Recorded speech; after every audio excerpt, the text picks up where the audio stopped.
আসসালামু আলাইকুম প্রিয় দর্শক, আপনারা সবাই কেমন আছেন? প্রতিদিনের মতো আবারও চলে আসলাম আবার একটা রেসিপি নিয়ে। তো কয়েকদিন ধরে আরকি ভিডিও আপলোড করা হচ্ছে না। একটু ঝামেলার মধ্যে ছিলাম, একটু কাজকর্ম বেশি ছিল। সেজন্য আরকি ভিডিও আপলোড করা হয়নি।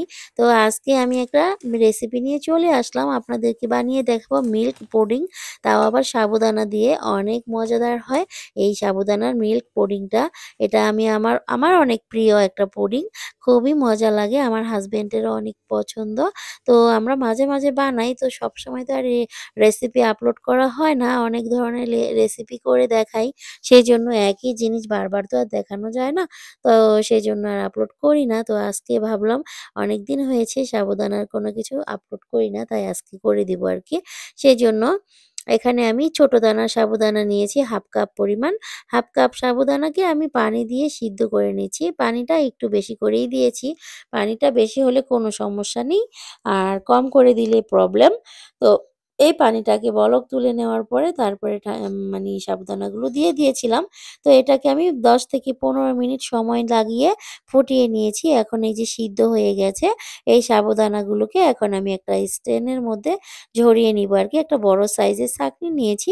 এটার মধ্যে নিচে একটা বাটি রেখে তারপরে সাবুদানাগুলোকে ঢেলে দিলাম। এখন আমি ঠান্ডা পানি দিয়ে সাবুদানাগুলোকে ধুয়ে নিব সুন্দর করে। তাহলে একটার সাথে একটা লেগে থাকবে না। খুবই সুন্দর হবে, ঝরঝরে হবে। এভাবে করে আমি এই যে ধুয়ে নিচ্ছি, দেখতে পাচ্ছেন। তো আমাদের এটা কিন্তু ধোয়া হয়ে গিয়েছে। তারপরে আমি আরো একটু ঠান্ডা পানি দিয়ে ধুয়ে নিব ট্যাপের নিচে রেখে দিয়ে। তাহলেই মানে একটার সাথে একটা লেগে থাকবে না, এই আরকি। তো এখন এই যে আমি সাবুদানাগুলোকে একটা সাইডে রেখে দিব আরকি। আর এরই মাঝে মানি আরো একটা কাজ করে নিতে হবে। এটা হচ্ছে ১ চা চামচ পরিমাণ আগার আগার পাউডার নিয়েছি। আর এটা হচ্ছে মেজারমেন্ট কাপের 1/2 কাপের যে মেজারমেন্ট কাপটা, সেটা দিয়ে আমি ১.৫ কাপ দুধ দিয়ে দিয়েছি। তো ১.৫ কাপ দুধ দিয়ে তারপরে আমি এই যে একটা ব্লেন্ডারের সাহায্যে আগার আগার পাউডারগুলো দুধের সাথে ভালো করে মিশিয়ে নিচ্ছি। এ পর্যায়ে কিন্তু কোনো রকমের চিনি এড করিনি। কারণ আমি এটাকে এই ক্যারামেল কালার করে বানাবো এই পুডিংটা। সেজন্য এই দুধটাকে একটা বলক তুলে নিব। জাস্ট একটা বলক, এর বেশি না। তো তারপরে একটা সাইডে রেখে দিলাম। আর এখানে আমি 1/2 কাপ পরিমাণ চিনি নিয়েছি। চিনিটা কিন্তু আপনারা আপনাদের পছন্দ মতোই দিবেন। আমি আমার পছন্দ মতো দিচ্ছি। 1/2 কাপ চিনি নিয়েছি। সেটাকে আমি সামান্য একটু পানি দিয়ে জাল করিয়ে একটু ক্যারামেল করে নিব আরকি। ক্যারামেল করে নিয়ে তারপরে আমি আপনাদেরকে দেখাচ্ছি এই ক্যারামেলটা দিয়ে কি করব। তো এই যে দেখুন আমাদের ক্যারামেল হয়ে গিয়েছে। এর থেকে বেশি পড়তে যাব না, তাহলে তিতা হয়ে যাবে। এটা এখন সরাসরি ওই যে আগে থেকে যে জাল করে রেখেছিলাম দুধগুলো, সেখানে দিয়ে নেড়েচেড়ে ১ থেকে ১.৫ মিনিটের মতো মিশিয়ে নিয়েছি। তারপরে যেই মোল্ডের মধ্যে আমরা সেট করব এই পুডিংটা, সেখানে আমি ঢেলে দিলাম সবটুকু দুধ। দুধটাকে দিয়ে এখন আমরা আগে থেকে সিদ্ধ করে রাখা যে সাবুদানাগুলো, সেগুলো দিয়ে দিব। সেগুলোকে দিয়ে খুব ভালো করে নেড়েচেড়ে মিশিয়ে নিতে হবে। কোনো জায়গায় যাতে দলা, দলা বেঁধে না থাকে। একদম ভালো করে নেড়েচেড়ে মিশাতে হবে। এই গরম অবস্থাতেই কিন্তু এই কাজটা করতে হবে। এটা কিন্তু ঠান্ডা হয়ে গেলে করা যাবে না। তাহলে কিন্তু আর মিশবে না। আর পরবর্তীতে জমাট বেঁধে গেলে আর এটা মেশাতে গেলেও খারাপ হয়ে যাবে। সেজন্য এই গরম অবস্থাতে খুব ভালো করে মিশিয়ে নিতে হবে। তো আমাদের কিন্তু প্রায় মেশানোটা হয়ে গিয়েছে। এখন বাকি যে ছিল সাবুদানা, আমি সবটুকুই দিয়ে দিলাম। আপনারা চাইলে কিন্তু এই 1/2 কাপ সাবুদানার সাথে ১ লিটার দুধ দিয়েও করতে পারবেন। সেটা কোনো সমস্যা না। আমি আরকি কম করে বানিয়েছি।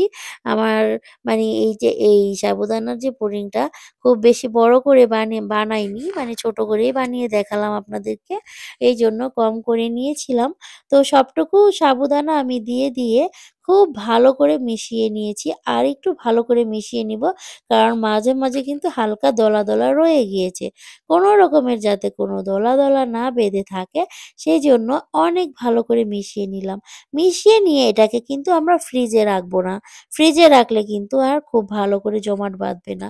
এটাকে নরমালি এভাবেই আমাদের রুমের মধ্যে রেখে দিব ১ ঘন্টার জন্য। যাতে করে পুরোপুরি ঠান্ডা হয়ে যায়। পুরোপুরি ঠান্ডা হয়ে যাওয়ার পরে আমি ফ্রিজে রেখে রেখে দিয়েছিলাম ২ ঘন্টার জন্য। তারপরে যখন পুরোপুরি ঠান্ডা হয়ে গিয়েছে দেখুন সম্পূর্ণ জমাট বেঁধে গিয়েছে। সেই পর্যায়ে আমি ফ্রিজ থেকে বের করে একটা নাইফের সাহায্যে চারপাশটাকে ছাড়িয়ে নিচ্ছি। চারপাশটাকে সুন্দর করে ছাড়িয়ে নিতে হবে এভাবে করে, তাহলেই কিন্তু প্লেটের মধ্যে উল্টিয়ে যখন ঢেলে দিব সাথে সাথেই পড়ে যাবে। তো এই যে দেখুন আমাদের ছাড়িয়ে নেওয়া হয়ে গেছে। এখন আমরা একটা প্লেটের মধ্যে ঢেলে নিব। এই যে দেখুন কত সহজেই আমরা প্লেটের মধ্যে ঢেলে নিচ্ছি। তো যাই হোক এইটা আমাদের ঢেলে নেওয়ার পরে আপনাদেরকে দেখাচ্ছি ফাইনাল লুকটা কতটা সুন্দর, কতটা পারফেক্ট হয়েছে। অনেকই মজাদার হয়েছিল আমার এই সাবুদানার পুডিংটা। তো এটা এই যে এখন আপনাদেরকে একটু কেটে দেখাবো ভিতরটা আসলে কেমন হয়েছে। তো আমার এই সাবুদানার রেসিপি যদি আপনাদের কাছে একটু হলেও ভালো লেগে থাকে, অবশ্যই কিন্তু আমার চ্যানেলটাকে সাবস্ক্রাইব করে আমার পাশে থাকবেন। আর যদি আপনারা ফেসবুক থেকে দেখে থাকেন, তাহলে আমার চ্যানেলটাকে ফলো দিয়ে রাখবেন। এটা আপনাদের সবার কাছে আমার একটাই রিকোয়েস্ট। আর এইরকম আরো সুন্দর, সুন্দর নিত্য নতুন রেসিপি যদি আপনারা দেখতে চান, চ্যানেলটাকে কিন্তু অবশ্যই সাবস্ক্রাইব করে আমার পাশে থাকতে হবে। আর ফেসবুক থেকে দেখলে ফলো দিয়ে রাখবেন। ঠিক আছে? আর আপনারা কিরকম রেসিপি দেখতে চান সেটাও কিন্তু আমাকে কমেন্ট করে বলতে পারেন।